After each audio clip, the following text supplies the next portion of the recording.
थौरमगी मखा तारकपदा हौजे अमुक तामिनरसे inspector तयाईगी हंजिनबे episode 480 सुबा सरो वारी अमदी खोंजेलदा जेम्स हैगुजम हौजिक लांथोकसरी इंस्पेक्टर तयाईगी हंजिनबे एपिसोड 480 सुबा सरो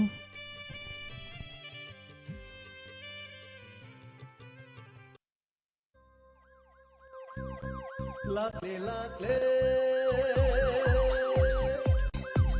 Inspector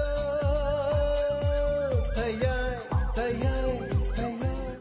Ahan mamaktada Inspector Tayai tabiri bisimu James Saguzamna Taram noksub gulona na ikok nona kurumjari Ngasi supudon laksari Inspector Tayai Satruka subna mapan shubitangka Ngasi gi wari asi wakal na sagatchaba miyamgi pothana nabagidama puthuk chabu wari aman Apaba singloksin minasi phatabana nakanda tamsi फत्तबगी मतौ तमलबदी Edom सो वाब सोयदन फंगनी मदुगी वफमदु थाजब खरवा होय नुंगाइना the बायदुदी आइखोइना कुपना सेनब मदि चंग नंसु खर कुपना Sen sir अदुगिदी आई याम कनि गेंजरी मसिना तब अतोप clue Masu sir I याम कनि गेंजरी करि गेंचलो आइखोना थिबे याबसु three अदुगा माबु हातपु ngamni बसिदी नंगमै पाइबा मि ओइगदबन नंगना दिनो हारिबा मिदुबु नंगमै पाइबा ngam मिरने सर मधुगी वफमदनी सर नोंमै गायदि पाइबा ngamba मिदि मानदे दो सर हौजिकी मतमदि सर नोंमै सामना सोमना पुंग पाइ पाइबनिना मसुंग मानबमदगी ngayak लौरगा सर कनाना खंगनि सर अदुसु चुमदब नथि मधुसु यिंगसनद न थौदा फनि सर अदि आई मथंग पाउ लेबगा एदम हाइजरगे सर वफम असिद मि यिंग कितंग संगगा सर मोहि मतंग चाबदा पाउ पिरो फनि सर कदोरे गमै सर करिनो मखोइ मि सिंगदुदि सर सुमनाक्ता लेदि फुबदा सिरनि सर करिनो खयदौ सग पवांगाता सुमखोमे सर सुम साइजे सुम फुबदा इगि साइदो सर अनि रहोमला सोरे कोलिबे सर करिनो सिबु सर केस सिबु मखोइ मरि लैनरिब्रा लैनदरब्रा सर ममा मपा पैसा पाइबगी मचा मसुन वाहंग पाहंगदा तौरिबो मोंगदु रेदना न्याहा लेरदि सोयदन मकिया पोकु यौरन सर करिनो पोकु मु यौरागा मु अपोकु सो मु साक्ता खलक्तो जाले सर सर मनंग हाथन कौशलगा पोकतो सुवरक पे यारोइद्र सर गांगमै पुलिस न मी फुबाइजे त पंपुदु फुबि याबा नथि अदुबु आइखोइ इन्वेस्टिगेशन तौरि केस असि चेनबदु खक्तनि खोइन फागदोरि मखोइगा मुंगनबगी वफमदु नथि सर सहिता होइबा मचाना सुमाइना तौरदि मपादुदि करमाइ तौरंगनि सर गांगमै येंगबा तारे सोयदनि यौरन अमरोमदा रोमागी नुपादिनो महाकरम मीनो महाकी मतंग मुहिने पिरगलिबा पावसी कयामुग यमना चुमजा मरगसिदा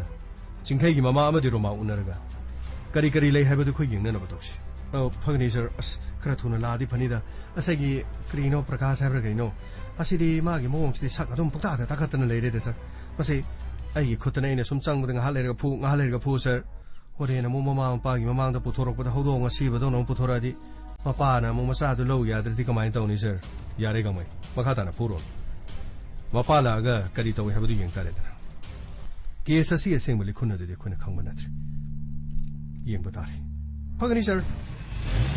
करीनो हाइना रिंगे द लाखुना हाले ने सर बस लाक्सन कना ले कोई कना ले गे आई गिसा सिंह न कोई न फाजनना ओय कना ले गे स्क्रीनो सर हौबगा तौरि मोंगसिबा सर मसागी मपान खरदि तरोकन करिनो इंस्पेक्टर नंग कदाइदिगिनो आईसी खंब्रा आईसी बीरा मंगोल बीरा से अथौबदुन यामना कना थौबद मंगोल दि माइ पाकबे ग्यानदाब्रा थादो आईगी चानुपादु थादो करिगी थादो कदोरि थादो हुक्तबे यारोइने सेने कोर्ट की चे पुरे अय सांता चेदु उलुदरा अदुम येंगदन लरिदु करिगिनोने यानी याम से सर सीधा ले ओके अइना थादो कदोरि बसिदि सोमना खोन कंदुना मफम सिदा लागा खोन चावबगी दमा अइना महाको थादो पनथि कोर्ट की चे सि यारोपगी दमक्तन अखोय अदोंगी चानुपादा प्रेशर पीगे हाइना कोइन होना किबले इंस्पेक्टर आई लेरमलबदी युमदगी पुबा ngamledo अदुबु नखोइन ngame हाइबगी मतागुम मरान सोंगले लेतब मी अदु नमदुना पुकी यामा अखोने करीगुम्बा कनागुम्बा म चिंगनरबदी वाहंग पाहंग करिसु कायबा लेते मदो कोर्टना सो याबा पिउ मंगोंदा थर्ड डिग्री मेथड सिजनरगा अखोने वाहंग पाहंग gi वाले अदबु सानुपासी खरा ताखले मफम मसिदा अखोय रेस्पेक्ट तोबगी महुता अखोय दो ओनसिलगा मान हेना चा मदुदी मसाना ताबनी इंस्पेक्टर मरा लेतब मी फारबदी मी दुना सरप ताबनी आई वाम हाई केस असिदा मरा लेब मीदो थीरगा फंगना फोन मरा लेतब मीबु पुलिस न खोय हंगनबी हाजन पुनसिलगा तौगे सेन तानगे हाइबो वाखंदुदी खनगुनु इबुंगो जेल क्या पामी लुपा क्या पामी पुलिस न खोय सिदी Ibungo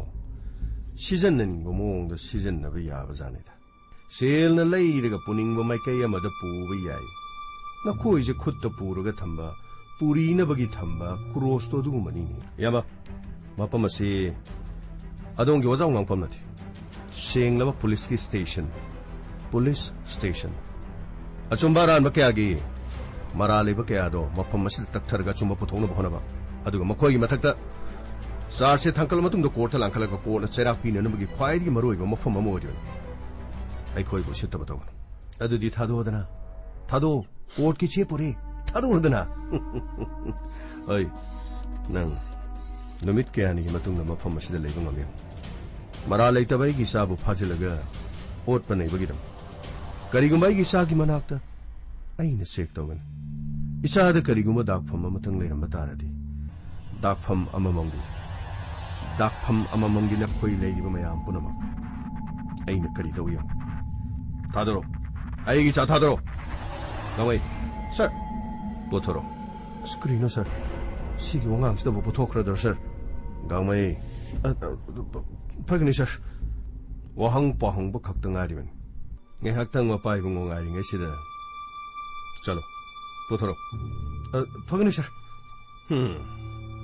haujikti isa no pai ni pobata matung dari khango inspector mara leitaba mi bu phage haina khanga aduga ke samada senari ba mi sing adu thibagi mahuta na khoi ni miyam da thabak tori haibudu unna na bu honabada mara leitaba sing nam dara lokap ta puraga wahang pangbugi thabak se khara thado yama ꯑꯩꯈꯣꯏꯒꯤ ꯊꯕꯛꯇꯤ ꯌꯥꯝꯅ ꯇꯥꯛꯁꯤꯟꯕꯤꯔꯛꯀꯅꯨ ꯑꯗꯣꯝꯒꯤ ꯊꯕꯛ ꯅꯠꯇꯦ ꯃꯁꯤ ꯑꯩꯈꯣꯏꯒꯤ duty ꯑꯩꯈꯣꯏꯅ ꯀꯔꯤꯒꯤꯗꯃꯛꯇ ꯑꯗꯣꯝꯒꯤ ꯏꯆꯥꯅꯨꯄꯥꯕꯨ ꯆꯤꯡꯅꯕꯒꯤꯗꯃꯛ ꯋꯥꯍꯪ ꯄꯥꯡꯂꯤꯕꯅꯣ ꯍꯥꯏꯕꯁꯤ ꯑꯗꯣꯝꯅ ꯈꯪꯕꯤꯔꯝꯗꯕꯤ ꯄ꯭ꯔꯀꯥꯁ ꯑꯃꯗꯤ ꯃꯅꯤꯒ ꯃꯁꯤꯗꯒꯤ ꯊꯥ ꯑꯍꯨꯝꯒꯤ ꯃꯃꯥꯡꯗ ꯆꯤꯡꯈꯩꯅ ꯃꯌꯨꯝꯗ ꯍꯜꯂꯛꯄ ꯃꯇꯝꯗ ꯂꯝꯕꯤꯗ ꯃꯈꯣꯏ ꯈꯟꯅ ꯆꯩꯅꯕꯒꯤ ꯊꯧꯗꯣꯛ ꯑꯃ ꯊꯣꯛꯈꯤ ꯃꯇꯝ ꯑꯗꯨꯗ ꯃꯈꯣꯏ ꯈꯟꯅ ꯆꯩꯅꯈꯤꯕꯗꯨꯅ ꯃꯔꯝ ꯑꯣꯏꯔꯀꯥꯟꯗ ꯃꯗꯨꯒꯤ ꯔꯤꯚꯦꯟꯁ ꯄ꯭ꯔꯀꯥꯁ ꯑꯃꯗꯤ ꯃꯅꯤꯅ ꯂꯃꯟ ꯈꯨꯝꯂꯛꯂꯤꯕ꯭ꯔꯥ ꯍꯥꯏꯕꯁꯤ ꯆꯤꯡꯅꯕ ꯂꯩꯕꯗꯒꯤ ꯆꯤꯡꯅꯕꯗꯨꯒꯤ ꯏꯆꯝ ꯆꯝꯅ ꯋꯥꯍꯪ ꯄꯥꯎꯍꯪꯕ ꯃꯇꯝꯗ ꯑꯗꯣꯝꯒꯤ ꯏꯆꯥꯅꯨꯄꯥꯒꯤ ꯊꯛꯁꯤ ꯈꯥꯁꯤ ꯑꯩꯈꯣꯏꯕꯨ ꯀꯔꯤꯁꯨ ꯂꯩꯇꯅ ꯈꯟꯕ ꯑꯗꯨꯒ ꯃꯄꯥꯕꯨꯡꯅ ꯇꯧꯒꯦ ꯍꯥꯏꯕꯗ ꯉꯝꯃꯤ ꯍꯥꯏꯕꯒꯤ ꯃꯑꯣꯡꯗ ꯊꯕꯛ ꯑꯗꯨꯗ ꯇꯧꯏ ꯑꯃꯁꯨꯡ ꯇꯧꯗꯦ ꯍꯥꯏꯅ ꯈꯨꯝꯂꯕꯗꯤ ꯑꯩꯈꯣꯏ ꯄꯨꯔꯛꯇ꯭ꯔꯁꯨ ꯌꯥꯕ ꯑꯗꯨꯕꯨ ꯃꯍꯥꯛꯀꯤ ꯋꯥꯉꯥꯡ ꯀꯝꯖꯥꯎꯍꯟꯕ ꯊꯛꯁꯤ ꯈꯥꯁꯤ ꯅꯥꯏꯗꯕ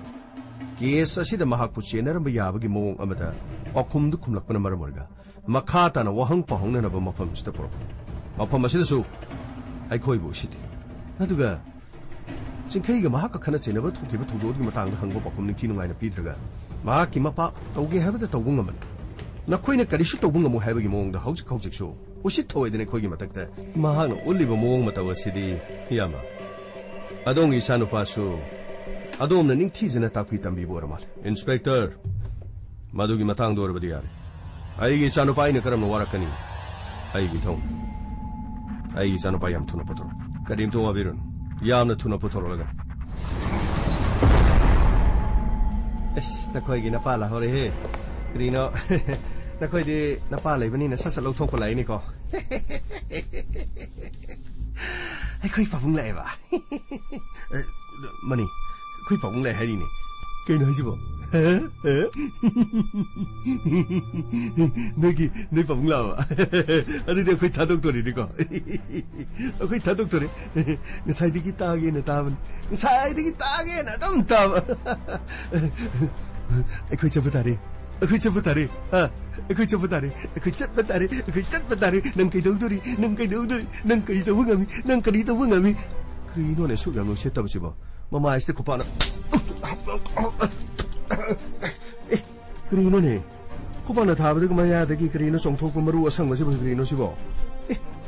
시디 굴리니네. 얘게. 나고 제 나고 나가로. 저 동대 얘게. 시디 굴리 매면 야우리니 불가오다. 사이마가 거기나 파드나 코트나 더 보항 보항무시리. 시디 타도 빼야로. 세 그리노 프라카스 ನಂಗೆ 얘게세. 손들어 줘. 도로고. 제 그리노 얘게세. 쉐슈굴리니네 다우리세. 하더디 너희 타도게 다오지 타도고 야르로 너희 타도고 야르로 가 야는 너가래 너희 레오게요 살다 못다 무기게가 아이 아그 타도 할시니 아그 타도 그리기 타도과 굴리에 속암나 펑가가 너희 타도거들어 ngasai makai phabaduna ne mi ama sibadugi wahang pongba hauzik phabachuna nokoi guligi ko drug ki case tani ko mase lenga no war on drugs tawbase nakoi khangdro guliga kona na pharabani na matam khra dilai batare ko karino ek komadi am leite yam koina di thamoida karino sahi ama ni gumati leibe yana na karino nakoi gi nathak ta case pana na batawgi karino sonda sara tamage dugana pada wari saraga dum ei karino habirake ko thoki gi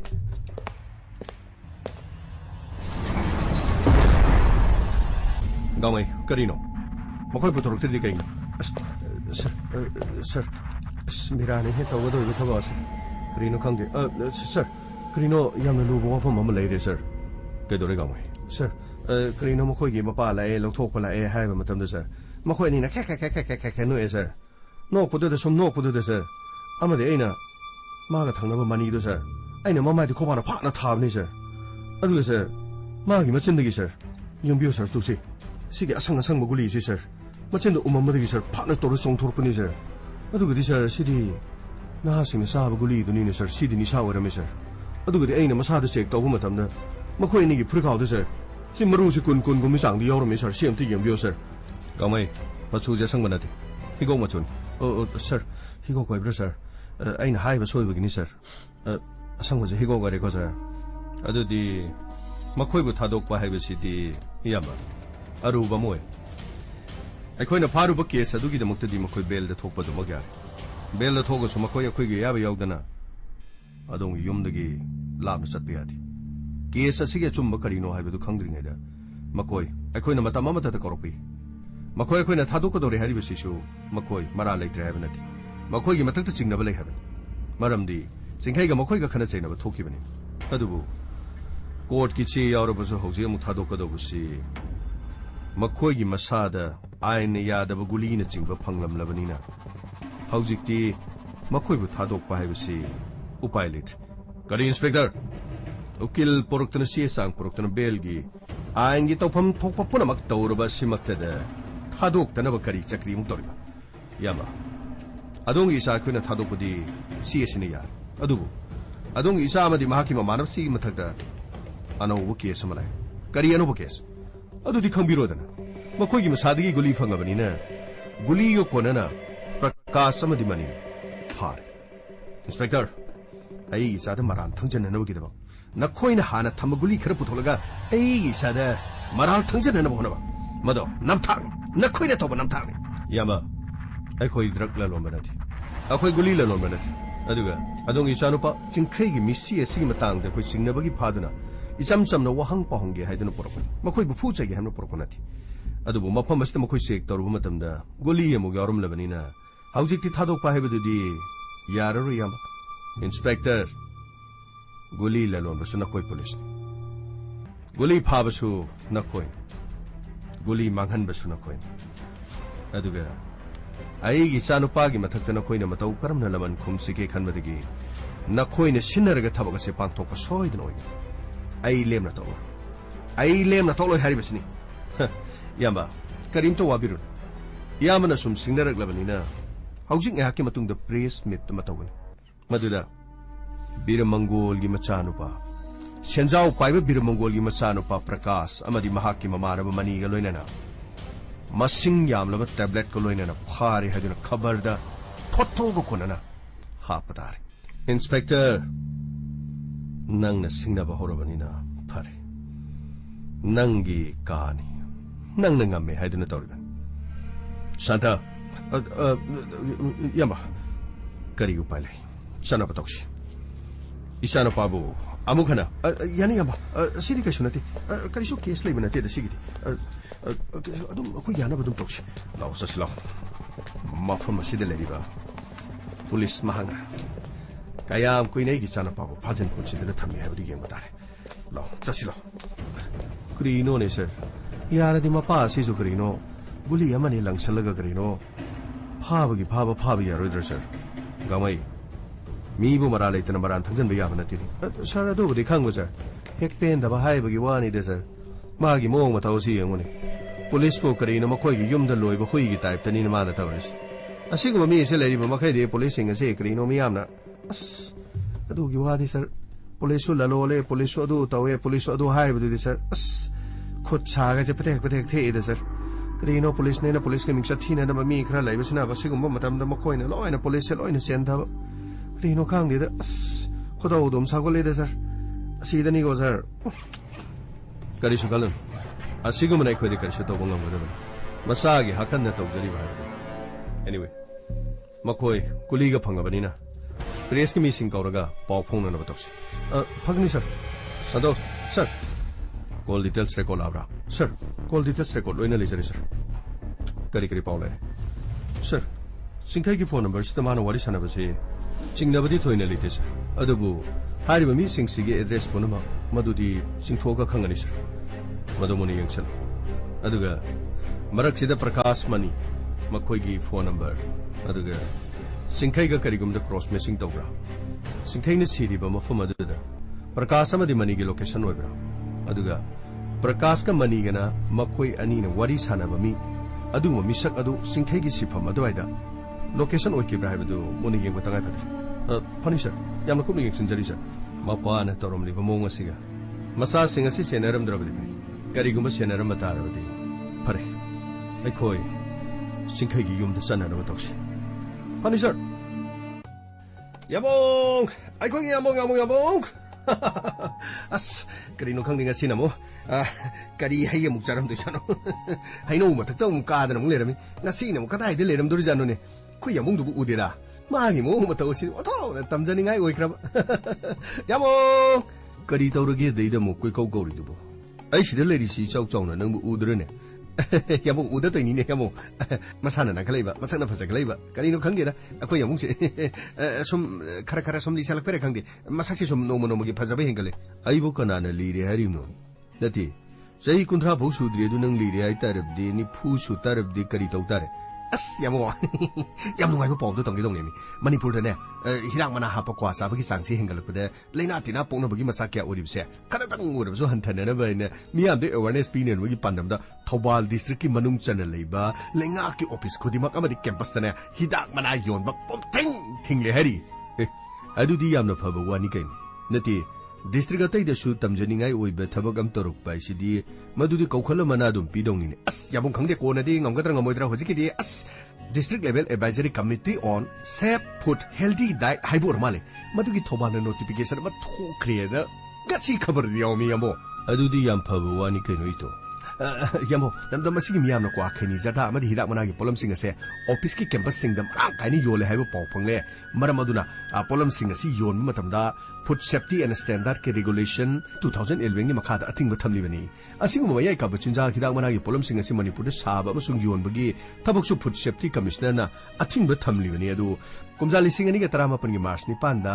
ꯂꯩꯉꯥꯛꯀꯤ health ꯗꯤꯄꯥꯔꯠꯃꯦꯟꯠꯅ ꯊꯣꯛꯈꯤꯕ order ꯑꯃꯒꯤ ꯃꯇꯨꯡ ꯏꯟꯅ district ꯈꯨꯗꯤꯡꯃꯛꯀꯤ deputy ꯀꯃꯤꯁꯅꯔꯁꯤꯡꯅ district level advisory committee ꯑꯃꯃꯝ ꯑꯗꯨꯒ chairman ꯍꯥꯞꯇꯨꯅ ꯃꯥꯒꯤ ꯗꯤꯁꯇ꯭ꯔꯤꯛꯁꯤꯡꯗ ꯐꯨꯗ ꯁꯦꯐꯇꯤꯒꯤ ꯊꯕꯛ ꯍꯦꯟꯅ ꯀꯟꯈꯠꯍꯟꯅꯕ ꯍꯣꯠꯅꯈꯤꯕ ꯂꯩꯈ꯭ꯔꯕꯅꯦꯕ ꯑꯗꯨ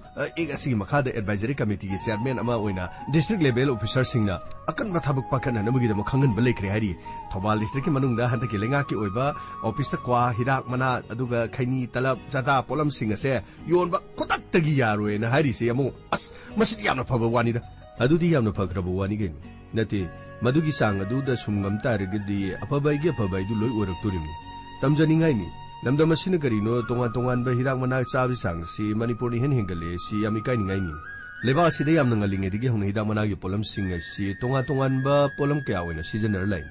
ꯈꯔꯅ ꯃꯩꯈꯨ ꯑꯣꯏꯅ ꯁꯤꯖꯤꯟꯅꯔꯤꯕꯅꯤ ꯈꯔꯅ ꯃꯍꯤ ꯑꯣꯏꯅ ꯁꯤꯖꯤꯟꯅꯔꯤꯕꯅꯤ ꯈꯔꯅ ꯎꯝꯕ ꯈꯔꯅ ꯆꯥꯅ ꯃꯑꯣꯡꯗ ꯁꯦꯝꯂꯀꯥꯟꯗ ꯁꯤꯖꯤꯟꯅꯔꯤꯕꯅꯦꯕ ꯑꯃꯔꯣꯝꯗ ꯍꯤꯗꯥꯛ ꯃꯅꯥ ꯑꯁꯤ ꯀꯅꯥꯒꯨꯝꯕ ꯈꯔꯅ ꯍꯛꯁꯦꯜꯒꯤ ꯂꯝꯗ ꯍꯤꯗꯥꯛ ꯑꯣꯏꯅ ꯁꯤꯖꯤꯟꯅꯕꯁꯨ ꯑꯗꯨꯝ ꯌꯥꯎꯏ ꯑꯗꯨꯒ ꯍꯤꯗꯥꯛ ꯃꯅꯥ ꯍꯥꯏꯕ ꯄꯣꯠ ꯑꯁꯤ ꯍꯤꯗꯥꯛ ꯄꯥꯝꯕꯤ ꯑꯃꯒꯤ ꯃꯅꯥꯗꯨꯕꯨꯅꯦꯕ लौमीसिंग मसिबु थाबदे इंडिया ना थिंगबसु थमदे दुगा मणिपुर तसु हिदाक मनाई सी यामना ngalingedigi अखोगी तोंगान तोंगान बा इपाइपुसिंग ना मसि सिजनरगा लायबा अतोपा लेबाक तकी पुसिलक पनत्तबा दुगा स्टेट असिदा थाजबा मरांग काइना फंगबा पोसक अमदि ओइरमबन पाखंग लेसाबिगी युमद कोइबे चटपदा हिदाक मना सेमबा दुगा मैखु थकपगी पोलमसिंग असिगी लानबगी चटनबी मा ngaliंगे मतमदा लेरमनिने अस यामो मतमदुदा गाइदि अस साइता नुगारमनिको हिदाक पुदुगा पुतुर मखुत्ता नौतनरबी फजरबी सिंगदना हिदाक मनागा सेमदना पाखंग सिंग लापा कांदा नुमिदांग वैरम फक्का थारगा फमगा हिदाक पुदुदा पुतुर अस वा मतमदुदा अखोइनगा अखोइ नुक्सी खोइ युमदगा यामुंगैगे चलबा मतमदुदा यामुंगना लुम लारबो खोंजेंदुना अस नुक्सी हिदाक मना सेम उगा गाइदेना हाइर कांदा नुक्सीना पुथोरपुदुदा अइना नुक्सीगी खुत्तगी लौरगा नुक्सीना पुतुर सिंगदे सही तवइबा अस नुंगाइबुना सिनि पुरा अरोइबिनि सही ते यामु अलमन सिंगना मचा ममो उइबे सिंगदे nganthakte hidak halaga tagul tobasigi chanabim leram मसगी फजबी लोंदा द खुदोंग हाइरगसु खंगनैय साक चाबा तोलगा क्वा मतबम साबद हिदाक मना यारुमिम लेनमी एम चिकतारगदी अयाक हिदाक ऐदु उमलगा हु चिंगथोकपदा सुसिजनरिमने हौजिकि स्टेट असिगी मरांग काइना फंगलम हिदाक मनागी पोलमसिंग अदु सिजनबगी चांगसु हंथक्रे दुगा मदुगी महुत मपालमदगी पुसलकप ममन तांगब हिदाक मनागी पोलमसिंग ओइना लोइन सिजनक्रेन कुदम ओइना हाइरबद गुडखा जर्दा खैनी असिना चिंगबने हारी हिदाक मनागी पोलमसिंग असि लाइसेंस पीदुना इंडिया गवर्नमेंट ना साहलिमनेबा असयमो अते अते दिलारी खैनी असिदी मणिपुर खक्तो ओरमालेदा सारिसे नॉर्थ ईस्ट की मफम खरगा अदु मोइगी खैनी जी सारी मफम दुददी खैनी जी सादी हरी लबुक तग साइथरदी खैनी जिनबा सा खुबाम साइरदी लबुक तग लेब तिन कांगा जी थबा तली हरी यमो अदु अखोइना महिजिबु मनुंगदि योसल सारिबु कमदोर जानु यमो कल्लुरबदे इतो याम किबजानिदा अदु लमदम सिद करी कनाना करी हायरुन नति खैनी चारि सिंगसी खैनी दुगी अमांगबाइदु कनाना बु खंगिगे खैनी दि नोम ममनजु हेनगतखरे हानदि मंगा दे तरा दे पिरम दु हुजिकति आयोक्रेन ममन तांगुद नति अदु तांगसु तांगना खैनी चाबदि नुपा नुपी पुलप चाखलेमनि नुपी सु खैनी उम्बासि बारी लेखलेमने लेबासि गी मियोय चाद कुंथ्रा रोमनिदा मनागी पोलम नत्रगा मसि सिजनबा मरमना लेबा के रेवेन्यू याम वांगना काबना मियोय बगी हक्सांग दे यामना दुम सोइमनि मसि खंगलबसु अथिंगबदि दुम थमदबने अमरम हिदाक मनागी पोलमसिंग असि लैना क्यागी हरुफम ओइरिम मियोबगी पुंसी मांगहनबा ngamba कैंसर गुम्बा लैनासिंग असि हिदाक मनादि पोहले सि मयाम लोइन खंग लेरमने अदु अखोइन हिदाक मनागी पोलमसिंग असि सीजन नरुरगा तिन सिटपगी हैना बिसुंग लेहलि मसिना मफम मरांग खंगदना मिमांग तो मांग नाइदना तिन सिटपा अदुगा फजदबगी थबाइ सि ताबु मियोबना तौरिने हिदाक मनागी पोलमसिंग असि योनबा थिंगे अदुबु अदुम फंगिदना इंडिया दसु खैनी सारगा तिन सिटपदु क्वा चारगा क्वादांग ओसिनबगी मियामगी पुंसी महिंगदे यामना चाउंगना मसिदि अदु ममांग बोरिमने सिदि मणिपुर खक्की वानते अतै स्टेट सिंगदसु क्वा चार महि ओथोकपगी मोंगसे फजदब याम लै मियाम तिनबा मफम सिंगदे वेटिंग सेट दुगा होटल ना चिंगबा नत्रगा हॉस्पिटल सिंगदे फलांगदा क्वा महि ओसनबेसिदि इंडिया ना ख्वाइ top बोरिम पृथ्वीगी मियाम खंगिमनि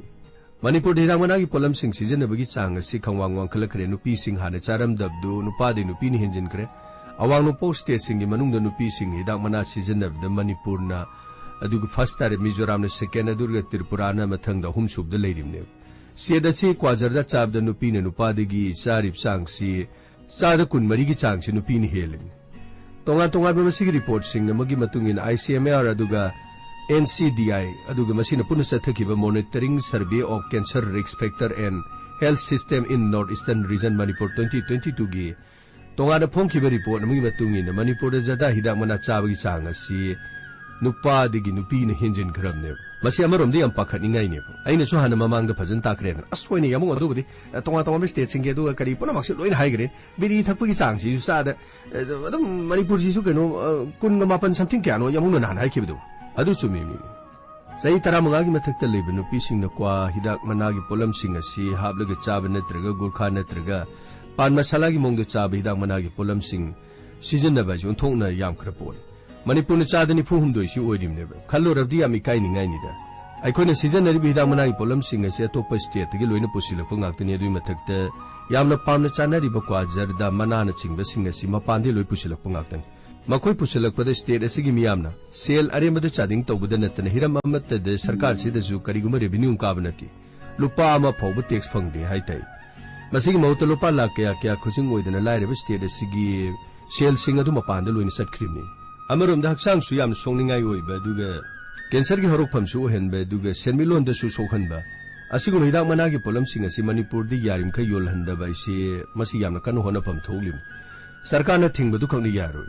lamdam se lerim yam punamane koi tok lage koi season na ro hebe chapchaba masigi amang ba sing du khangaga madu masam sana khong thangjindra di kanaroi cherang thingaga dum cherang phangani dum yu thingaga yu dum phangani kwa thinga kwa dum phangni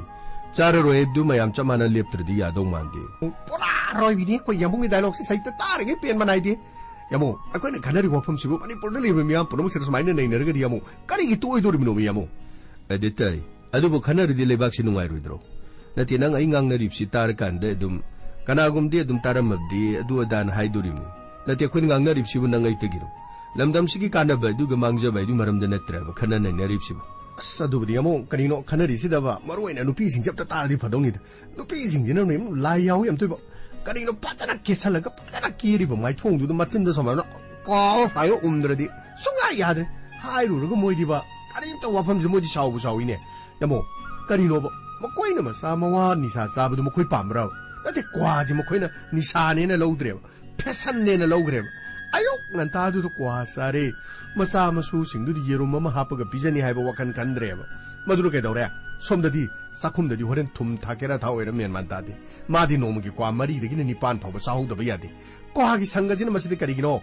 thabak leitrasu kari no as bina hode saluge saubi khode saluge as madai di satkrani ko kwa phangba mafam du da madagi di ngasina mana lerni horena mana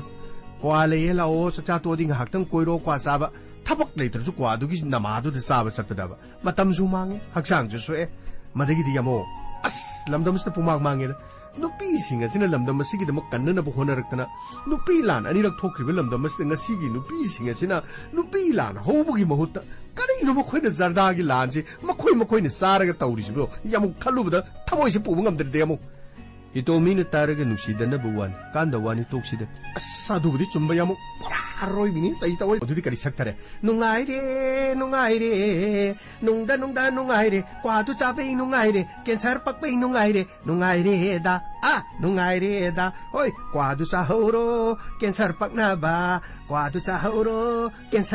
ba yare da to deibu lekai miam tarangau fe ni sin tawri si kari no na hainen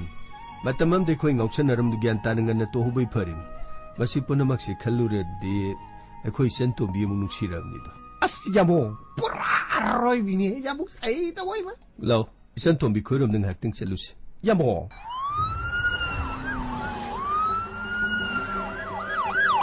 ma karino police gari lai ibe ma case tu gi matang du do iram kari haiba lai bazan ima ꯑꯩꯈꯣꯏ ꯂꯥꯛꯆꯔꯤꯕ 이bungo 랭심비로 파니마 마학시나 로마 하이버드니 마찬 누피니 칭카이가 핵 뽑미나봐 로마 아동이 붕 칭카이시부 나학 레딩의 마탐다 나코이기 나bunga 카나키바 차이나키바 아두가 토파 마라마마다 애니 아모다 we비에코 카나 차이나바 아두가 누가이네 탑시 카나카나 레기 sir adugumadi kanagum amta leiti akhoi gi thamodi madi thamoi yamna sengba mi kanagum amagi mafamda su kahena madi akai ba thabak amata tawdaba handaki matangse akhoi yamna matam punamak tamahang mi bu warak watiam laga afaba lambi da chatna na bu honaban adubu kanana karigi da mahapo sumna singnari banu haiba akhoi khangba ngamti roma ningsing kana kari haina kibale duga mahaka nungsinaba nungsinungon ga mari leinaba da khana chainaba thokiba dugumba imung manung yanadaba na chingba sir adugumba wafamdi akhoi amata khangba ngamti adugumadi nomata sumana tamamba leiti adudi magi case asiga mari leine na khona chingnaba dagi hoji se prakash amadi mani akhoi na wahang pangbagi akhoi na phagal adubu makhoi ni khana chaina ki haibagi wani thaudo ase makhoi na thokpa natte haibagi mota aikhoi do onsilaga prakash amadi mahaki apokpa mapa yaung aikhoi de singnaba amsu tor anyway amoy makhoi akhoi gi custody de le wahang pangdu ne khoi hangkigan यामना लोरीबदी मखोई वाहंग पांगलिंगी मनुंगदा मखोई मसादा आईने यादब गुली सिंह फंग मसिगी दमक्ता सु मखोई मपाना आइखोइने पिसिनमने हाबे इराल मैखोइदा थंगजले अमोरे case असिदा सिंखैगा मखोइगा मुक्नखिबदुना मरम ओइरगा मखोइने मदुगी रिवेंस लमन सिंगननबगिदमक थौदोक असि सथखिब्रा हाइबदु कोइ यामना कुपनि यंगसे अदुबो हौजु फावबगिदि आइखोइने करिगुमा मत लंगला लंजिन फंगबा लैथ्रि इबुंगो चानपा सिंखैदु कनागुम्बा मतदा लालक्तबन अदुबु माक्ति थक्सि कासि अदुगा केरोले काइस्ते लेरिबा मिपुं खुदिमोनसु सिंखैगी मरमददि लोइना खंगबनि इमा अदुबुदि अखोइसु खरा ताजरे अदुबुरोमा वाफम अमतंगदि हाइबियु सर करि वाफम अदोंग इबुं लैतबगिदमा अदोम युमदा लाई अदोंग इपुरोबदि लाक्तेना मादि कदाइ सके सर मादि युमददि करि तौरिबा माकी मभाइनी अदुरगदि मभाइबु मीना मियाथीना हातोकप मतमदा माना युम असिदा लाक्तबि मरमसि करि मरमनेना लोबु याकी सर अदुगुमदि करिसु लैबा नथि मा तसेंना सिगुम्बा थबक थोरमसि कया चकन्थि मी पुनबसि मा काहेना यौगन्थि ओ अदुदि अदोंगी पुरुबसिसु मीगदि पुनबा यादबा मा मसा मथंत लेनिंगबा अदुगा माकी मबाइ फावबदा मीना हालमनबसु करीमत मसादा नुंगाइतब फोंदोक्तब यानिंगदब करीमत फोंदोकप लेते सर अदुगुमदि थोइनदि लेति रोमा अदोमना अदोंगी पुरुबने हाइदुना कंखतपिगन अदोंगी पुरुबबु मतम खरगी ममांगदा लागा अदोंगी इबुंग चिंखैना फुरम्मे हाबसि वाफमसि चुमरा लानब्रा सर वाफम अदु चुम्मि अदुदि करी मरमगी फुरिबन फुबगी थौदोग अदुदा अदोंगी पुरुब करी सोखिबगी हाइबदि फुखिबदुन मरम लेरकांदा अदोंगी पुरुबना अदोंगी बुंगु लमन खुंबो ओइना हालिबा जालो सर अदुगुमदि करिमत लैथि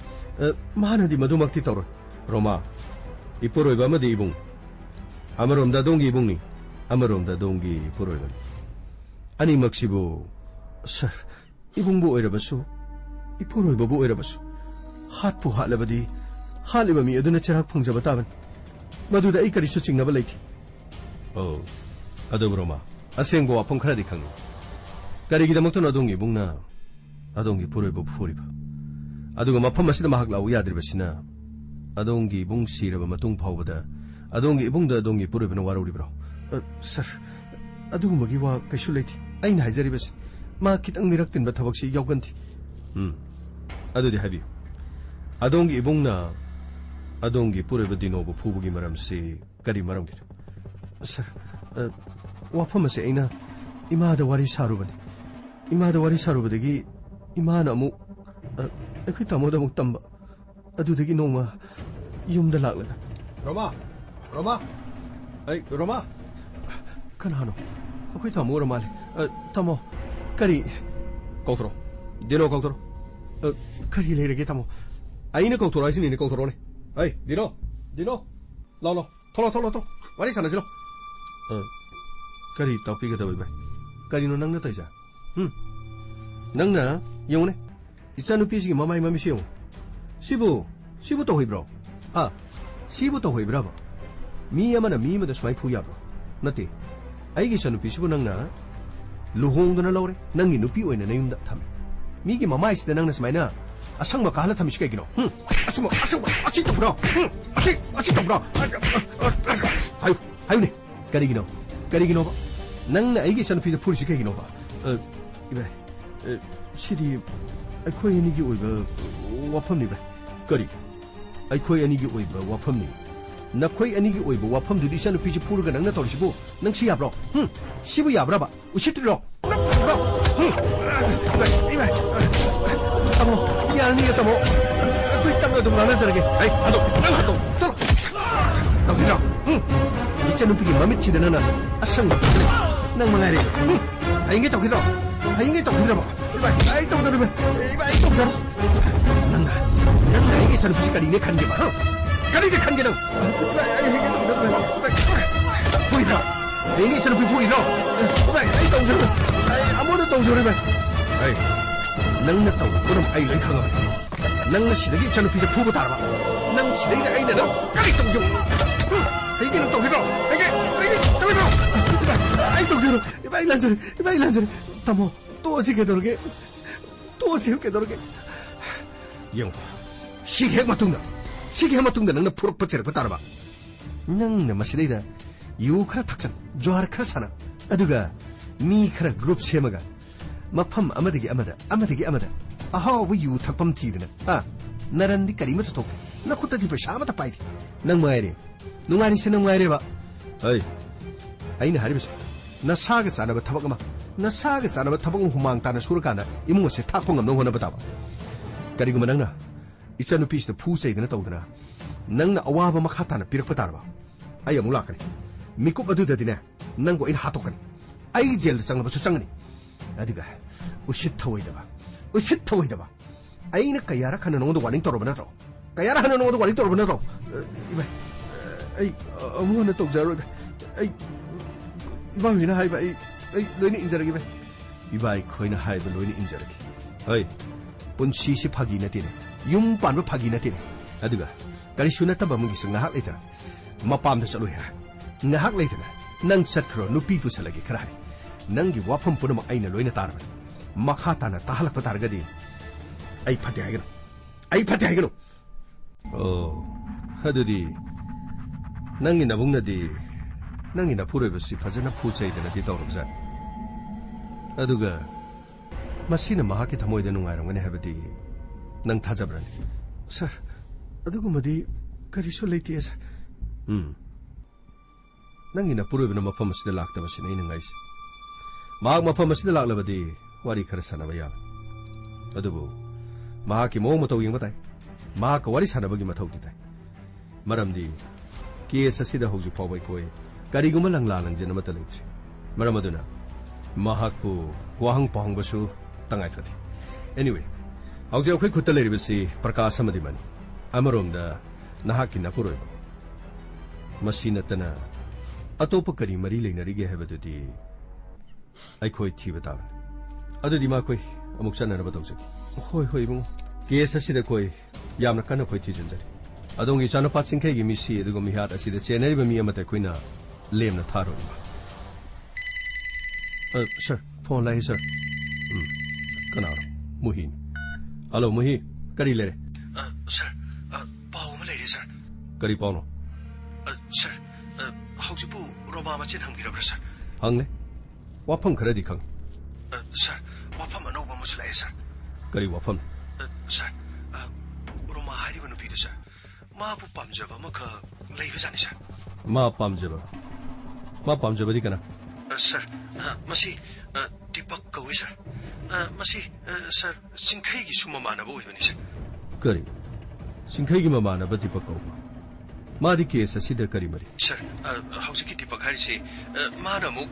सिंखाई का तिनरगा मसन पे रोमा बु खरा पाम बजानी अदैदा रोमा से दिनो द लुहुं की बदगी दीपक से खरा नुंगाई तब जानी मसी पुनमक्सी नुंगाई तब दुन मरम ओइरकांद रोमा द काशु मेसेज थाजन ब क्वेश्चन ब करी खरा लेब जाला सर अकुप मरोन दि खंगद्रे थीबम खक्चंगे सर रोमा ग मखोइनि गे अरोन ब मरी लेबदगी अमुक सिंखाई हारि सिनमु दीपक त ngang ब चैब तोबुदा मदुगी लमन ग खुमलक क्लिप जाला मसी पुनमक सिंग से सर रोमा नदि खितंग इंगे छि खंगदो माल पारे नंगी वाफम दो ए लोकसल करी लेगे दु गेम तारे अदो वाफम सिगी मखा तै करी लेगे दो खंग हारो फनी सर थमजरगे सर आइगी दिस सोबिगिनो को सर करीम तो वारन आई ले थमजरे सर इमा आई खोई ससरुकी रोमा सर दीपक हाई से खंगे को खंगजे सर अखोई थामोगी ममानबन ओ एनीवे नंगी number हमuk to piro aduga deepak ki number di khangba sir khangje deepak ki number sum to piro na ki number sum to piro phani sir chatos sir number se loksal phangri sir aduga roma deepak si na ka di kari mari le sir wafam du sir wafam si bunai ni haijari bas deepak ka kari mari le sir दादी पक्ति अखोई तामोगी ममानबन करिसु मरी लेथि ऐसु मसलगुमना दुमक Lebon अदुगा Sarna इबु लानो उबिगन ऐदि लमचत ओक्तबा अदुगा ऐदि फत्तबा लंबिददि ऐदि खोंदाथि थागतचरी Roma मदुमक ओइदबोइसन anyway इमा अखोई चनबा तौजरुकी funny funny बो अंगाचा चनबा Taunsa funny sir क्रीनो sir मसनुपी सम बिरा कारी जाला सर गाउमै अदुगी वाफम करिनो हाइबा खंगथि असेंबा करिनो खंगद्रिबनि होजि मखिदि अमदा मदु चिंगनबसु अखोइगी थौ चिंगदरिबसि थबक तो ओंथोलगा करी लाखदगे दु यंगबा ताय चलो गाड़ी थौ फगरी sir Luckily, luckily, Inspector,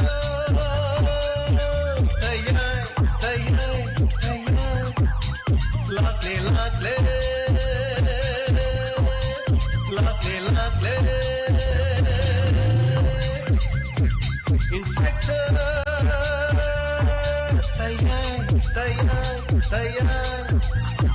Dhanaba.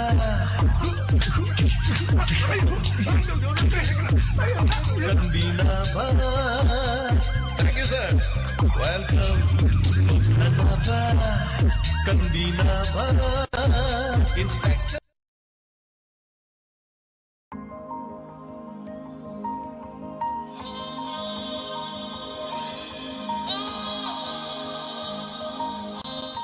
Hanana tagatchari lantoksari ba inspector tayai hanjan batangka satruk subna mapan tonga ba platform da khonjel loina tabiriba mi tabiriba punamapu tagatchari mayana pibirapa feedback amadi comment tentakna pajage sanaibi wakha tagatchari kunjesori devi isalin toichanu tagatchari taramsaru abirappa pamung jayant kumar tagatchari taramsaru abirappa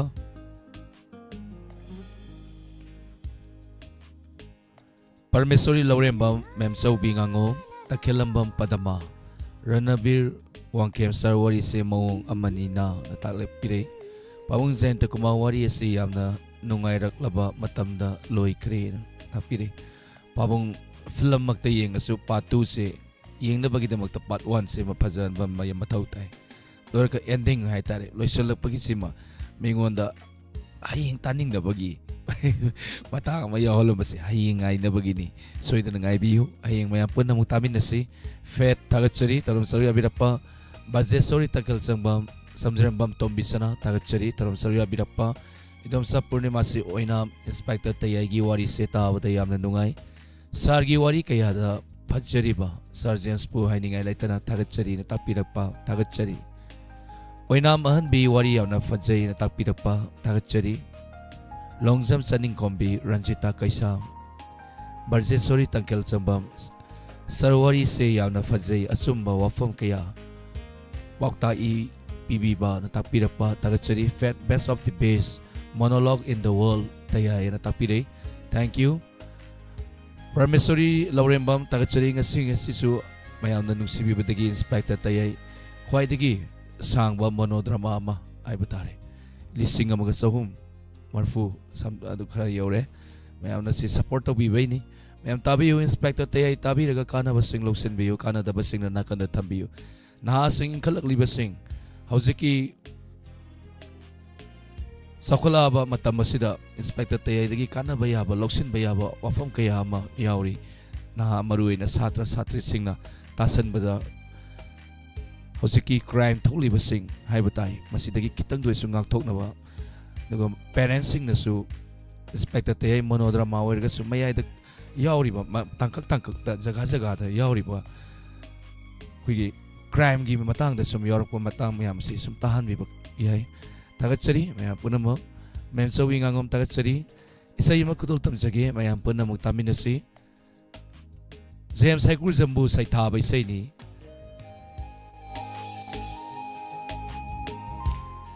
Isan Zenemes Sanagi Mayekta R.K. Birendrajit Nami Tawai Hapiriba Asapati Firoizam na Saklibay Sayni Kudol Tamjari Mayapun na Taminasi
फाजिला थमोइदा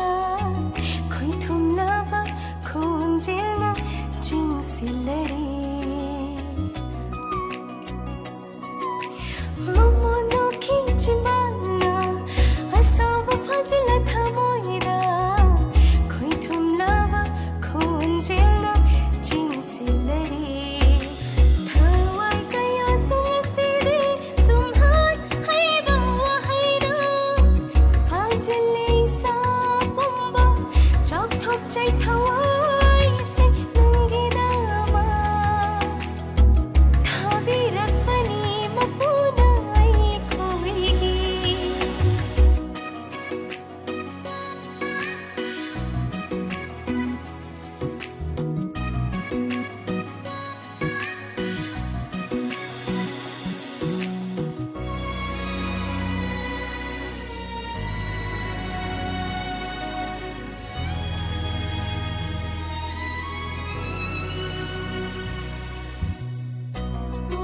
bagi marupni nangi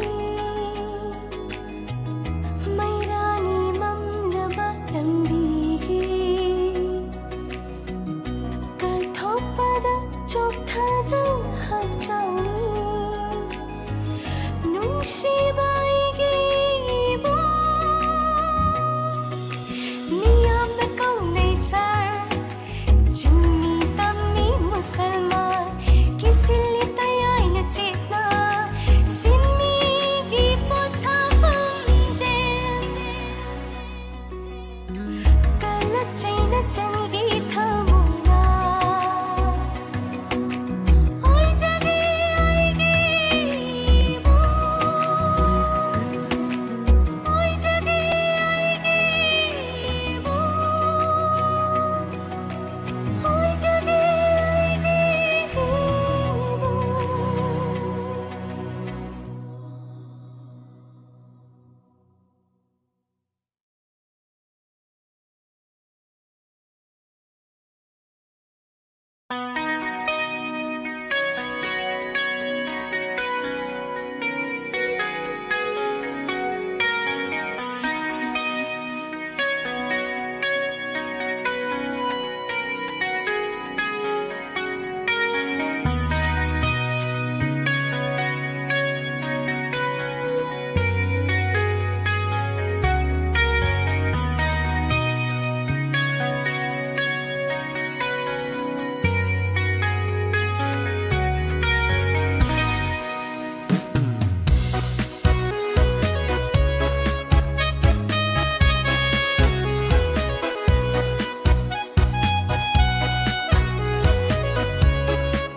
nungshizay nangbu thamoy sengna ahanba thengnaba mikutudagi ngaurure hairo nungshi amuka aigi paukhum pibiyu haibiyu aibu nungsi haina nungshibi nungshizay nangbu thamoy sengna ahanba thengnaba mikutudagi ngaurure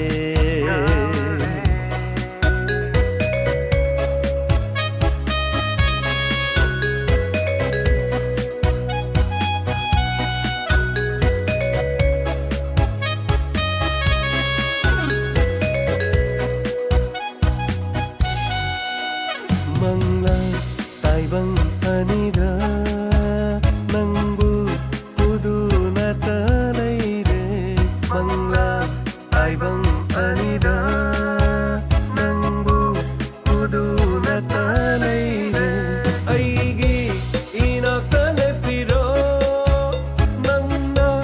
umsigi oina aigi inakane piro Sigi oina nungshizay nangbu thamoy sengna aha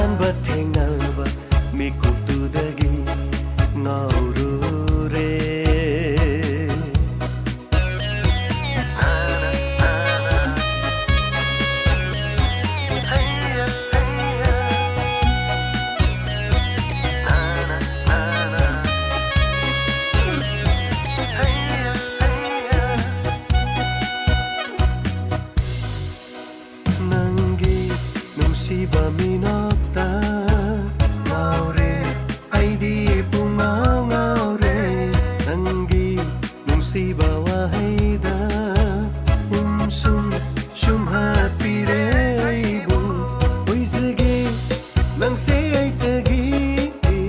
ꯅꯪꯕꯨ ꯄꯨꯟꯁꯤꯒꯤ ꯑꯣꯏꯅ ꯑꯣꯏꯖꯒꯦ ꯅꯪꯁꯦ ꯑꯩꯇꯒꯤ ꯅꯪꯕꯨ ꯄꯨꯟꯁꯤꯒꯤ ꯑꯣꯏꯅ ꯅꯨꯡꯁꯤꯖꯩ ꯅꯪꯕꯨ ꯊꯃꯣꯏ ꯁꯦꯡꯅ ꯑꯍꯥꯟꯕ ꯊꯦꯡꯅꯕ ꯃꯤꯀꯨꯞꯇꯨꯗꯒꯤ ꯉꯥꯎꯔꯨꯔꯦ ꯍꯥꯏꯔꯣ ꯅꯨꯡꯁꯤ ꯑꯃꯨꯛꯇ ꯑꯩꯒꯤ ꯄꯥꯎꯈꯨꯝ ꯄꯤꯕꯤꯌꯨ ꯍꯥꯏꯕꯤꯌꯨ ꯑꯩꯕꯨ ꯅꯨꯡꯁꯤ ꯍꯥꯏꯅ ꯅꯨꯡꯁꯤꯕꯤ ꯅꯪꯒꯤ ꯆꯤꯟꯕꯥꯜꯅ ꯅꯨꯡꯁꯤꯖꯩ ꯅꯪꯕꯨ ꯊꯃꯣꯏ ꯁꯦꯡꯅ ꯑꯍꯥꯟꯕ ꯊꯦꯡꯅꯕ ꯃꯤꯀꯨꯞꯇꯨꯗꯒꯤ ꯉꯥꯎꯔꯨꯔꯦ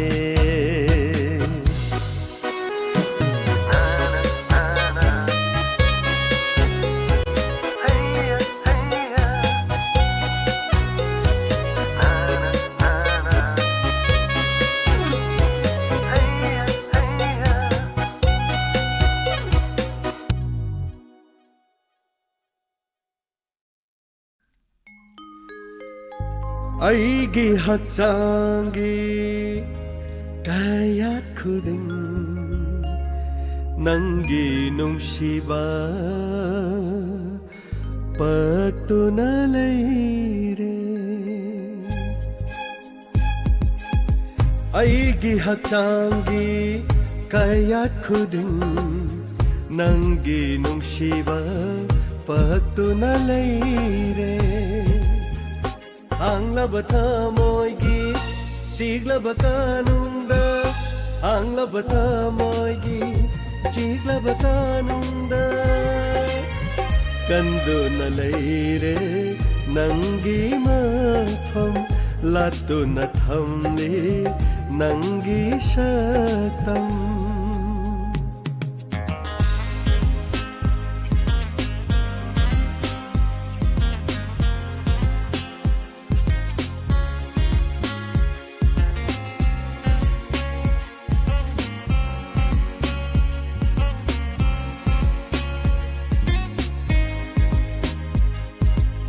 ꯀꯣꯔꯧꯒꯤ ꯃꯉꯥꯜꯅ ꯁꯣꯛꯄꯤꯕꯤ ꯑꯌꯨꯛꯀꯤ ꯂꯤꯛꯂꯥꯒꯨꯝ ꯇꯔꯨꯕꯤ ꯅꯪꯁꯦ ꯑꯣꯏꯔꯦ ꯁꯩꯗꯥꯡꯐꯝ ꯊꯋꯥꯏꯒꯤ ꯇꯨꯡꯅꯐꯝ ꯀꯣꯔꯧꯒꯤ ꯃꯉꯥꯜꯅ ꯁꯣꯛꯇ꯭ꯔꯤꯕꯤ ꯑꯌꯨꯛꯀꯤ ꯂꯤꯛꯂꯥꯒꯨꯝ ꯇꯔꯨꯕꯤ ꯅꯪꯁꯦ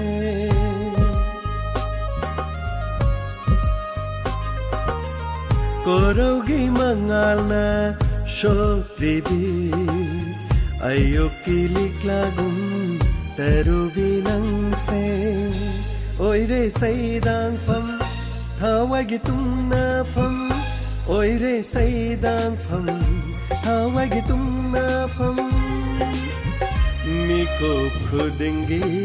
ꯎꯗꯨꯅꯇ ꯂꯩꯔꯦ ꯃꯤꯀꯨꯞ ꯈꯨꯗꯤꯡꯒꯤ ꯎꯗꯨꯅꯇ ꯂꯩꯔꯦ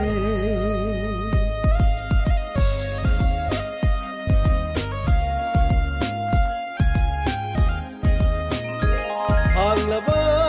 ꯃꯥꯂꯪ ꯑꯇꯤꯌꯥꯗ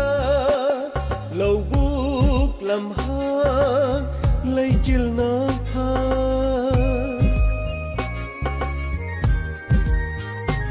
ꯍꯥꯡꯂꯕ ꯃꯥꯂꯪ ꯑꯇꯤꯌꯥꯗ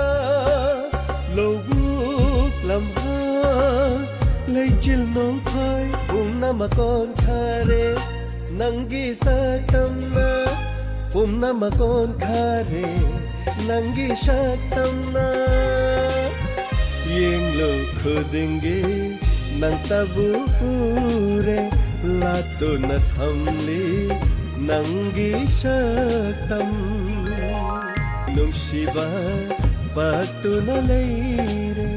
ꯅꯪꯒꯤ ꯅꯨꯡꯁꯤꯕ ꯄꯛꯇꯨꯅ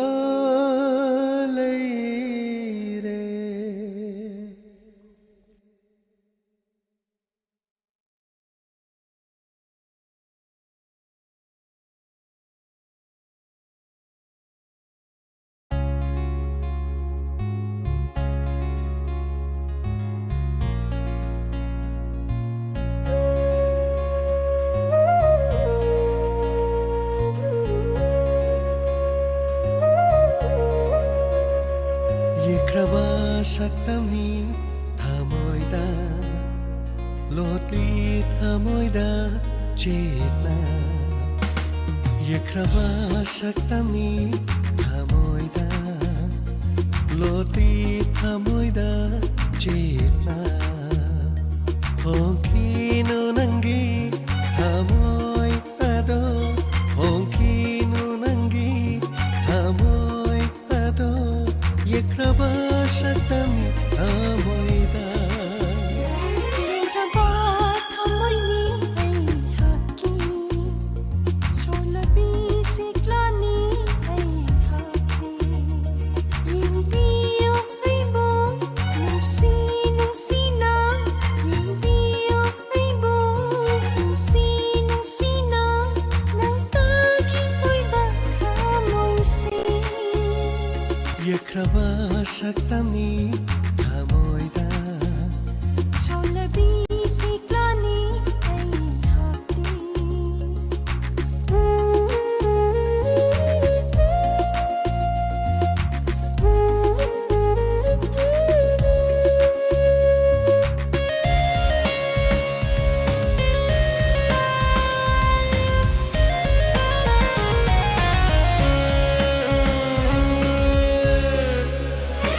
Aja thabal na tangjabi nangi nungsi mai thoni amampan na tangjabi nangi kuchuni aigi naya tapham oiribi Kayang nagsisama ng mo Taklani layrang kundona Rantog na rin ay gibok ningso Huwag kadama numikot yekraba saktamni thamoida Solabi siklani ay hati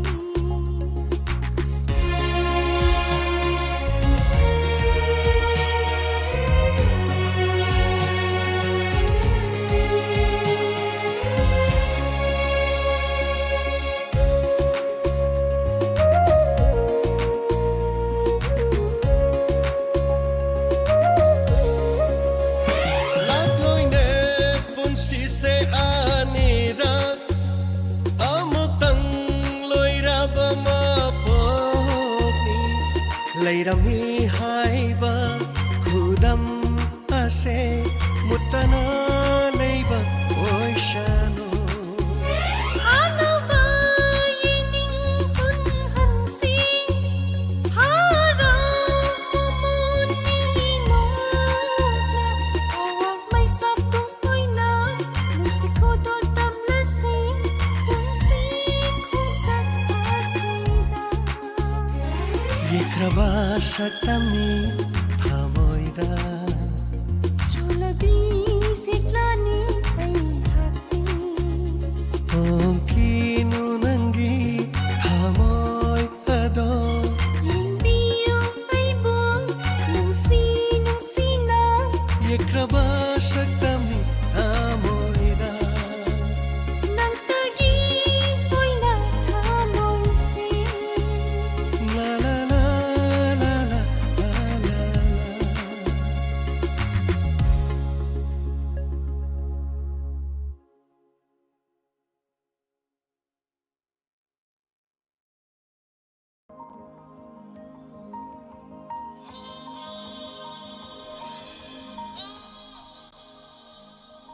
Hana natagasari lantok sariba inspector tayay tabidi pa punamapu. Thora masigi makatarakpa atenba break amagi matong na lantok sagani yauksang special na siga. Ahum lagsuba yauksang numit tanba sida. Mayang ging hakto supata na mga hakto sunog na ba hona jariba. Ako yung staff sing na hona jariba sida mayang po na mga support tawbiyo. Hausiki wani di mi kukradang mayang dagi laptok sari. YouTube fa di Facebook ta live video sing na. Yauksang special program kita magta next page ta lapiyo po na mapo kurum sari.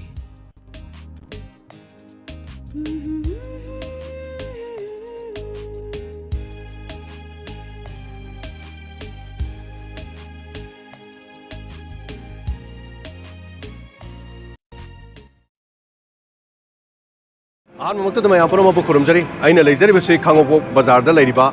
Mata computer learning ꯏꯟꯁꯇꯤꯇ꯭ꯌꯨꯠꯀꯤ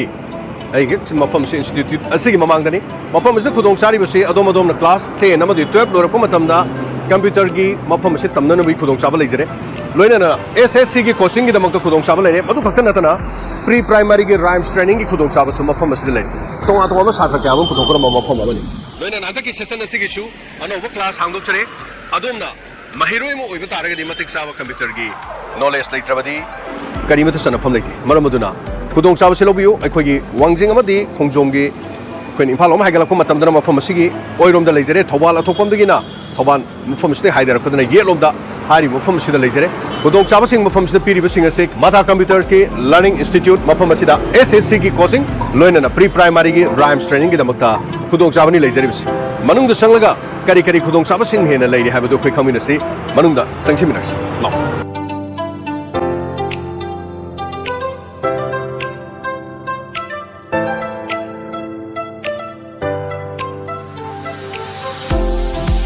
ꯃꯐꯝ ꯑꯁꯤꯗꯅꯤ ꯇꯣꯉꯥꯟ ꯇꯣꯉꯥꯟꯕ ꯑꯩꯈꯣꯏꯒꯤ ꯁꯥꯇ꯭ꯔꯁꯤꯡꯒꯤꯗꯃꯛꯇ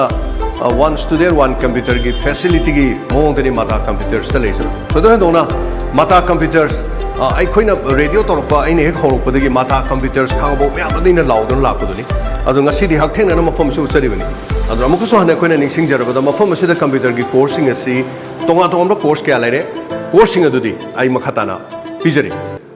Computer course adudi BCC Basic Computer Course 2 months, Triple C Course on Computer Concept 3 months, DCA Diploma in Computer Application 6 months, DCA Triple C Pass Students, Photoshop Pacemaker, Programming Language. Hariba tonga computer ki course asi mafam asida khudongchaba pijari. Loinana SSC coaching gidama CSSL, GD, MTS, CPO. Mafam asida experience level asina tapi tambiri. Free computer course Triple C with certificate. According to latest syllabus and exam pattern. Loinana regular classes and test series. Pre-primary rhymes training kidamak spoken English and Hindi, personality development, child psychology, rhymes singing and acting, art and craft, free computer course, Triple C with certificate, presentation program, experience level asina tapi tambiri, qualification 12 pass and above. Haribasi chaliba March ki tang kundagi haujaragani. Loinana faculty team da Thanaujim Karnazit, MSc IT first class naili, Thingnam Kabita Devi, MCA first class naili. Loinana Morangthem Deepak Singh, BE first class computer engineering. Akupa marol ki call to view 8131069576 Loinana 76299385551 Mata Computers Learning Institute Khangabok Bazar Thobal District Manipur Shorad Yaithokchare amadi nauna matam lepchare